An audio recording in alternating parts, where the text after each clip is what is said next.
Hello everyone, welcome back to the channel. आज की video में समझते हैं कॉस्ट प्राइस और सेल्स प्राइस के बारे में। कॉस्ट प्राइस क्या होता है, सेल्स प्राइस क्या होता है, बाइंग और सेलिंग क्या है, वो तो हम सबको ही पता है। जब भी कोई चीज हम परचेज करके आते हैं उसे बाइंग कहते हैं। जब हम कोई चीज बेच देते हैं तो उसको सेल्स कहते हैं। वहीं कॉस्ट प्राइस और सेल्स प्राइस क्या होता है, इस वीडियो में आज हम समझते हैं। तो एंड तक वीडियो जरूर देखिएगा एंड अगर आपको पसंद आए तो लाइक, शेयर एंड सब्सक्राइब करना मत भूलिएगा।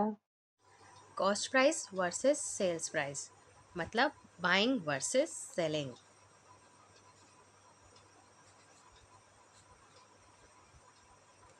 कॉस्ट प्राइस या फिर बाइंग वो प्राइस है जिसमें हम कोई भी चीज़ परचेज करते हैं। ये दोनों सेम है। किसी भी चीज़ को परचेज किया, हमने खरीदा है, वो हमारा कॉस्ट प्राइस है। Sales price versus selling. Sales price और सेलिंग का मतलब होता है जब कोई चीज़ हम बेचते हैं तो जिस प्राइस में हम उस चीज़ को बेच रहे हैं वो हमारा सेल्स प्राइस है। अब यहाँ पर हम उसको एक एग्जाम्पल के साथ समझते हैं, एक शॉपकीपर के एग्जाम्पल से समझते हैं। लेट्स सी कोई शॉपकीपर है, टॉय शॉप मान लेते हैं, उसकी अपनी टॉय शॉप है। उसने कोई एक टॉय परचेज किया अपनी शॉप के लिए। जिस रेट पर वो परचेज करके आया ना उस टॉय को, मान लेते हैं कार है, उसने कार परचेज की है, कार टॉय है ये वो लेकर आया है अपनी शॉप के लिए, शॉप पर बेचने के लिए, जो कि ₹30 की लेके आया है। तो जितने में वो लेकर आया है, यानी कि जितने में उसने परचेज की है, खरीदी है, वो उसकी कॉस्ट प्राइस है,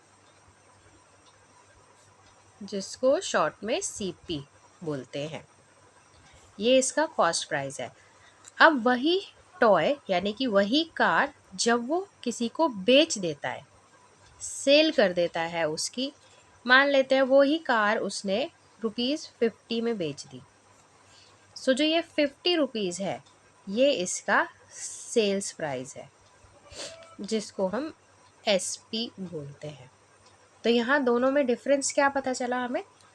कोई भी चीज़ जितने अमाउंट में, जितने रुपीस में खरीदी गई है, वो उसका कॉस्ट प्राइस होता है।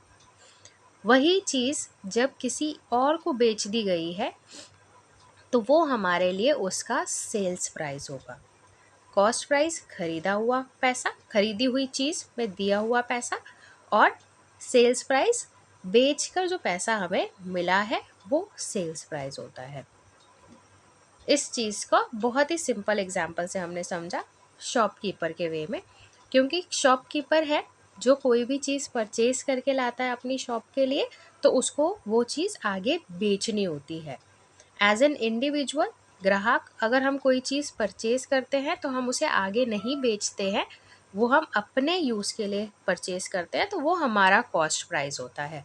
बट उसे हमें आगे किसी को बेचना नहीं है, तो उस वाली चीज़ का कोई सेल्स प्राइस नहीं हो सकता।